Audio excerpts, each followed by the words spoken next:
Kalokohan! Yan ang komento ni dating House Speaker at Davao del Norte 1st District Representative Pantaleon Alvarez sa mga dahilan ng pagpapatalsik kay Arnie Teves Jr. bilang kinatawa ng ikatlong distrito ng Negros Oriental. Pero pinangunahan daw at shinortcut ang proseso. Gumagawa lang daw ng dahilan ng Kamara kaya dinamay ang ilang Facebook post ng kongresista. Hinintay daw sana ng Kamara na mahatulan si Teves kaugnay ng pagkakadawit sa pagpaslang kay Negros Oriental Governor Roel Degamo bago ito tuluyang patalsikin. Dito ho tayo mga kababayan ngayon, itong si dating Speaker of the House, Pantaleon Alvarez, ito'y very powerful itong taong ito nung araw ng panahon ni dating Pangulong Duterte. Itong si Pantaleon Alvarez na ito, isa rin itong maimpluwensya, mayaman, lahat ng power na kay Alvarez sa mga panahon na yon. At napatalsik lamang ito sa kanyang pwesto bilang Speaker of the House nung pinakialaman na ni Inday Sara Duterte ang pagpapatalsik sa kanya dahil mukhang hindi sila magkagut ng dating anak ng dating mayor na si Inday Sara, hindi sila magkagut ni Pantaleon Alvarez, mga kababayan, kung kaya't ito'y nagkaroon ng parang kudita dyan sa Kongreso ng panahon ni Speaker Pantaleon Alvarez. Ngayon ito naman, siya naman ngayon nagpahayag at pumalag sa pagpapatalsik kay Congressman Arnie Teves bilang miyembro ng mababang kapulungan ng Kongreso. Kayo ba ay sumasang-ayon na dito sa pagkomento, pagpalag ni dating Speaker of the House, Pantaleon Alvarez, na hindi daw dapat minadali ang pagtanggal kay Teves bilang congressman? Dahil una, ito ay ibinoto ng taong bayan. Pangalawa, siya ay representante ng mga taga Negros Oriental. Kaya hindi dapat ito minadali. Kumbaga talagang hindi siya naniniwala na nasa tamang proseso ang pagtanggal kay dating Congressman Arnie Teves. Kayo na po ang humusga at magkomentaryo kayo. Panoorin natin ang balitang ito kaugnay sa pagpalag ni dating Speaker of the House, Pantaleon Alvarez, sa pagpapatalsik ng majority ng mga congressman kay dating Congressman Arnie Teves na nagkaroon ng majority vote na 265 at tatlo ang nag-abstain at kasama si Congressman Pantaleon Alvarez sa bumoto ng no. Bagamat wala siya nung pagdinig na yon, ay binilang naman yung kanyang boto. Panoorin natin. Speaker at Davao del Norte Representative Pantaleon Alvarez ang pagpapatalsik kay Arnie Teves. Inihalal daw ng taong bayan ng sinibak na kongresista pero sinortcut ng Kamara ang proseso sa pagtanggal sa kanya. Nasa frontline ng balitang yan, si Marian Enriquez. Kalokohan! Yan ang komento ni dating House Speaker at Davao del Norte 1st District Representative Pantaleon Alvarez sa mga dahilan ng pagpapatalsik kay Arnie Teves Jr. bilang kinatawa ng ikatlong distrito ng Negros Oriental. Sa sulat na ipinadala ni Alvarez kay Majority Leader Manix Dalipe, ipinarating nito ang kanyang no vote sa rekomendasyong i-expel si Teves. Ayon kay Alvarez, halal ng taong bayan at may mandato si Teves pero pinangunahan daw at shinortcut ang proseso. Gumagawa lang daw ng dahilan ng Kamara kaya dinamay ang ilang Facebook post ng kongresista.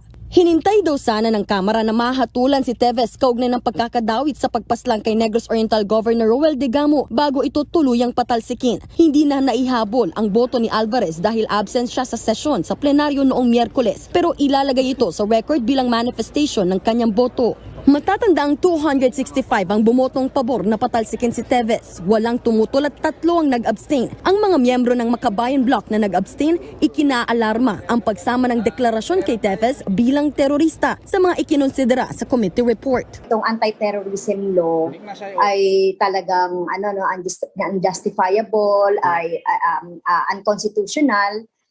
More so dito sa ATL, dito sa APC na ito na wala naman itong kredibilidad talaga na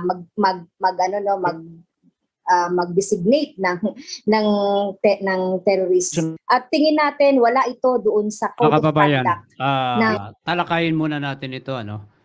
Bago natin ipagpatuloy yung panunood na yan. So malinaw dito, mga kababayan, tinawag ni Congressman Pantaleon Alvarez na kalukuhan ang pagpapatalsik kay Congressman Teves bilang miyembro ng mababang kapulungan ng Kongreso. At pangalawa ay sinasabi pa nito ni Congressman Pantaleon Alvarez na dinamay lamang ng Kongreso ang mga post sa social media ni Congressman Teves naging ginawang dahilan para isa sa mga dahilan kung bakit siya ay pinatalsik sa mababang kapulungan ng Kongreso. Ako naman, sa aking paniniwala, sa totoo lang, hindi naman wala ho tayong kinakampihan. No? Hindi ho natin kilala si Teves, hindi rin natin kilala yung mga congressman dyan sa Kongreso, hindi rin natin kilala si Speaker of the House.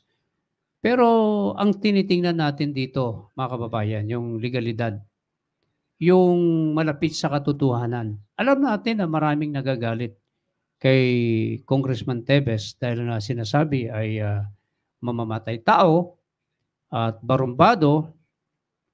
Pero nakita natin na may katwiran din si Congressman Pantaleon Alvarez na dapat hinintay muna ang desisyon ng korte para malaman, makita kung ito ba talaga ay guilty sa isinampang kaso laban kay Teves katulad ng murder na sinasabing mastermind sa pagpatay kay Governor Roel Digamo at na 8 iba pa, no?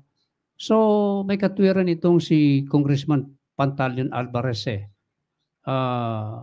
sa tingin natin ay parang masyadong hilaw para patalsikin si Teves bilang miyembro ng mababang kapulungan ng Kongreso. Yung mga aligasyon na pag-a-apply nito sa Timor-Leste na mag-asylum, no, political asylum, ay isa sa mga dahilan. Pangalawa, yung kanyang mga indecent post sa social media. At ang pangatlo, yung isa kasamang kiyan? Yung absent without official leave, AWOL, mga kababayan. So dito, nakita natin dito na medyo mababaw yung dahilan ng pagkakatalsik kay Teves, no? Ulitin natin dun sa mga nagagalit kay Teves, hindi ho natin kinakampihan si Teves. Una, hindi nga ho natin siya kilala eh. Mabuti pa nga yung kaibigan kong nasa media, kilala siya at kaibigan eh. Pero tayo, minsan ni mukha niya, hindi natin nakita yan. Ang atin lang dito, nakita natin yung proseso ng pagkakatanggal sa kanya. Alam naman natin na si Teves ay gambling lord, operator ng small town lottery, legal, talagang gambling lord, operator ng bookies ng small town lottery, umaani ng sangkaterbang pera, at operator ng e-sabong, mga kababayan, no? At operator din ng online sabong. Yung online sabong na yan ang napakabigat, mga kababayan eh. Yan ang nagpapahirap sa ating mga maliliit na mga kababayan na nalulung sa sugal na online sabong na yan. Ang dami hong naghirap yan, ha? Ang dami hong nag-away na pamilya, maraming pamilyang nasira dahil sa online sabong na yan. Ganyan po, kayaman, kumita si Congressman Arnie Teves sa mga diskarte na yan. Kaya talagang yumaman talaga siya at marami siyang pera. Yan. Sabi ni Ma'am Orchid Bong, lawmakers, lawbreakers, sabi niya. At marami naman talagang complain, no, kay Congressman Teves. Pero ang aking paninindigan ay parang yung sinasabi ni Congressman na Pantaleon Alvarez ay parang hilaw yung pagkakapatalsik kay Congressman Teves dahil sa 3 dahilan, no, na binanggit natin kanina. Kung kaya't tinawag ni dating speaker, isipin mo dating Speaker of the House yan, Pantalion Alvarez, nakalukuhan daw ang desisyon at pagpapatalsik kay Congressman Teves. So kayo na pong humusga. Ang masasabi natin talagang sa Kongreso, alam mo, by number yan Pag ikaw ay napagkaisahan at ikaw ay na-expulsion, no? Pinarusahan ka through expulsion, wala kang magagawa. Yan by votes kasi yan by number. No? So, majority na pinagbutuhan na siya pinatalsik, mga kababayan, bilang miyembro ng mababang kapulungan ng Kongreso. Hindi dapat minadali. Dahil yung absent without official leave, tingin ko yung awol, pwede pang bigyan ng pagkakataon yan kasi sa totoo lang, napakarami pong mga congressman na mga absent dyan na hindi naman nabibigyan ng kaparusahan. At marami ring mga congressman na mga wala naman talagang mga alam. Tumatakbo lang congressman sa kanilang distrito pero wala naman talaga silang alam. Pero sila'y nagiging mambabatas, mga kababayan. Kasi alam mo, yung mga congressman na yan, hindi naman yan silang gumagawa ng batas Ang gumagawa ng kanilang batas ay ang kanilang mga lawyer, no?